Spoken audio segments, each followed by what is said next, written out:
Hello guys, আশা করি সবাই খুব ভালো আছো। বেশ অনেক দিন আগে আমি ফেসবুকে একটা ব্লগ শেয়ার করেছিলাম, সেটা তোমরা অনেকেই খুব পছন্দ করেছো। তাই আজকে অনেক দিন বাদে ভাবলাম আরও একটা ব্লগ তোমাদের সাথে শেয়ার করি। আমরা এখন যাচ্ছি একটা বেবি শাওয়ারের অনুষ্ঠানে, আমার শাশুড়ি মায়ের ভাইয়ের ছেলের বউয়ের সাধের অনুষ্ঠান। এই দেখো সবাই মিলে রেডি হয়ে গেছি। সকাল থেকে ভিডিও করতে পারিনি, একবারে রেডি হয়ে তারপরে এই যে ভিডিও করছি। আর ওইদিকে ছোটো মা বলছে ওই যে রিম্পার ভিডিও করা শুরু হয়ে গেছে। আর এই দেখো বাইরে কিন্তু ভীষণ রোদ, দুপুরবেলা নেমন্তন্ন ছিল। তো চলো যাওয়া যাক। এই যে আমরা চলে এসেছি মামার বাড়িতে। তো চলো ভিডিওটা কন্টিনিউ কিন্তু তোমরা দেখতে থাকো, স্কিপ না করে।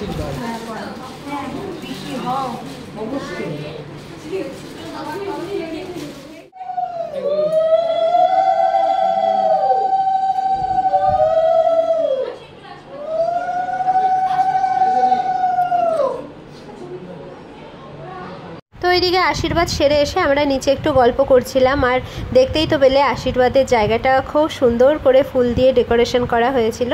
তারপরে চলে এলাম সোজা খাবারের জায়গায়। ভীষণ খিদে পেয়ে গেছিলো, আস্তে আস্তে এখানে একটু দেরিও হয়ে গেছিলো, ওর জন্য ভীষণই খিদে পেয়ে গেছে।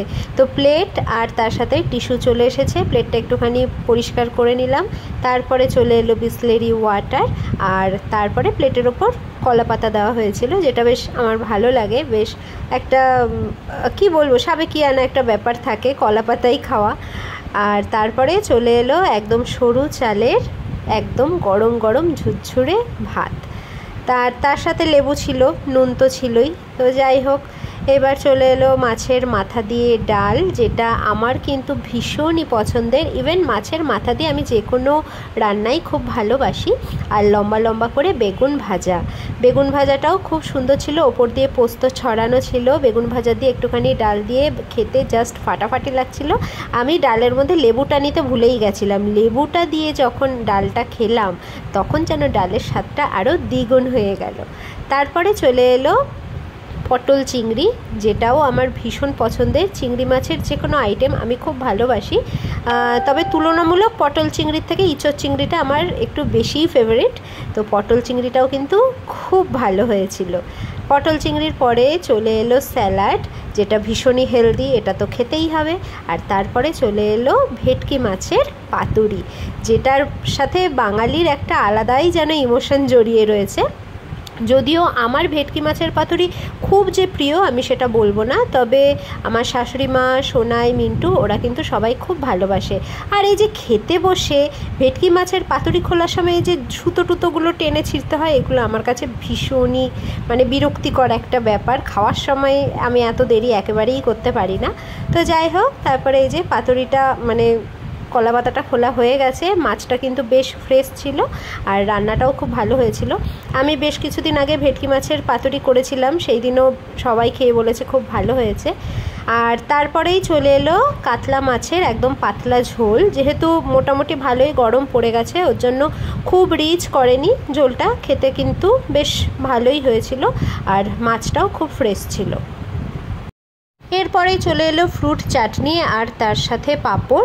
ফ্রুট চাটনিটা কিন্তু খুব ভালো ছিল, আর এর মধ্যে আলু বোখরা ছিল, যেটা আমি ফার্স্ট টাইম চাটনির মধ্যে আলু বোখরা খেলাম। করা হয় হয়তো, কিন্তু আমি খাইনি কোনো দিন, বেশ ভালো লাগলো খেতে। আর তারপরেই চলে এলো দই। সত্যি কথা বলতে আমি অনুষ্ঠান বাড়িতে গিয়ে এত দই টই আমি খাই না, খুব হালকাই খাই, কিন্তু আজকে ভিডিও করতে হবে যেহেতু সব কিছু একটু হলেও ট্রাই করতে হবে। দইটা কিন্তু বেশ ভালোই ছিল, না খেলে মিস করতাম। আর তারপরে চলে এলো মিষ্টি। মিষ্টিটা ভীষণ ইউনিক একটা মিষ্টি ছিল, খুব হালকা মিষ্টি আর দারুণ একটা ফ্লেভার ছিল মিষ্টিটার মধ্যে। আমাদের এখানে নতুন একটা মিষ্টির দোকান হয়েছে, সেখান থেকে মিষ্টিটা নাকি আনা হয়েছে। সত্যি কথা বলতে মিষ্টিটা না খেলে আমি ভীষণই মিস করতাম।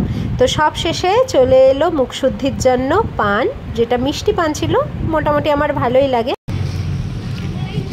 বাবা বৃষ্টি পড়ছে, খালি বেরোবো সবাই বলবো গঙ্গাদি আমাকে প্রত্যেকে ভালোবাসে। অটো আসছে, অটো। ভিডিওটা যদি ভালো লেগে থাকে তাহলে অবশ্যই একটা লাইক কমেন্ট করে পাশে থেকো। আর এই ধরনের ভিডিও যদি আরও দেখতে চাও সেটাও কিন্তু অবশ্যই কমেন্ট করে জানিও। সবাই ভালো থেকো, সুস্থ থেকো, টাটা।